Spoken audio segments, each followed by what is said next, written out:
എല്ലാവരും എത്തിയപ്പോൾ ബാലചന്ദ്രൻ അവരെ സ്വീകരിച്ച് അകത്ത് കൊണ്ടുപോയിരുത്തി ചേച്ചി അവർക്ക് കുടിക്കാൻ കൊടുത്തു. അങ്ങനെ അവർ സംസാരിച്ചുകൊണ്ടിരിക്കുകയാണ്. അപ്പോൾ ചേച്ചിയുടെ ഭർത്താവ് എത്തി. അയാളൊരു പോലീസുകാരനാണ്. അയാൾ പറഞ്ഞ ഡ്രസ്സ് മാറിയിട്ട് ഇപ്പം വരാമെന്ന് പറഞ്ഞിട്ട് അയാൾ മുകളിലേക്ക് കയറിപ്പോയി.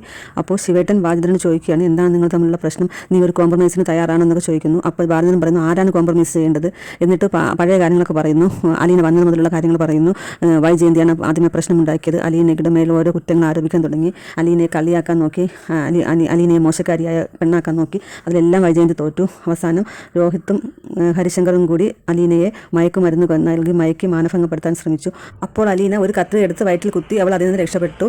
പിന്നെ ഞാൻ സ്ട്രോക്ക് വന്ന് കിടന്നപ്പോൾ അലീന ആംബുലൻസ് വിളിച്ച് എന്നെ ആശുപത്രിയിൽ എത്തിച്ച് എൻ്റെ ജീവൻ രക്ഷിച്ചു. വൈജയന്തിക്ക് അത് ഏറ്റവും വലിയ കുറ്റമായി. ഇനി നിങ്ങൾ തന്നെ പറയാം, ആരാണ് കോംപ്രമൈസ് ചെയ്യേണ്ടത്, ഞാനാണോ വൈജയന്തിയാണോ എന്ന് ചോദിച്ചു. അപ്പോൾ ശിവേട്ടൻ പറഞ്ഞു, കഴിഞ്ഞതൊക്കെ പോട്ടെ, നമുക്ക് ഇനിയുള്ള കാര്യം പറയാമെന്ന് പറഞ്ഞു. അപ്പോൾ ബാലചന്ദ്രൻ പറഞ്ഞു, പണ്ട് വൈജയന്തി ആഗ്രയിലായിരുന്ന സമയത്ത് എന്ന് പറഞ്ഞപ്പോഴേ ശിവേട്ടൻ പറഞ്ഞു, അതൊക്കെ ഇനി എന്തിനാണ് പറയുന്നത്, അതൊക്കെ പഴയ കാര്യങ്ങളല്ലേ എന്ന് പറഞ്ഞു. അല്ല, അത് ഞാൻ പറയട്ടെ. അപ്പോൾ ഗംഗേട്ടൻ അവിടെ ആഗ്രയിലായിരുന്നു ഗംഗേട്ടന് ജോലി. അപ്പോഴാണ് വൈജയന്തി അവിടെ വന്നത്. അങ്ങനെ ഇങ്ങനെ പറഞ്ഞു തുടങ്ങിയപ്പോൾ തന്നെ ശിവേട്ടൻ പറയുന്നു, ഇനി എന്തിനാണ് അതൊക്കെ പറയുന്നത് എന്നൊക്കെ പറഞ്ഞിട്ട് ശിവേട്ടൻ തടസ്സപ്പെടുത്താൻ ശ്രമിക്കുകയാണ്.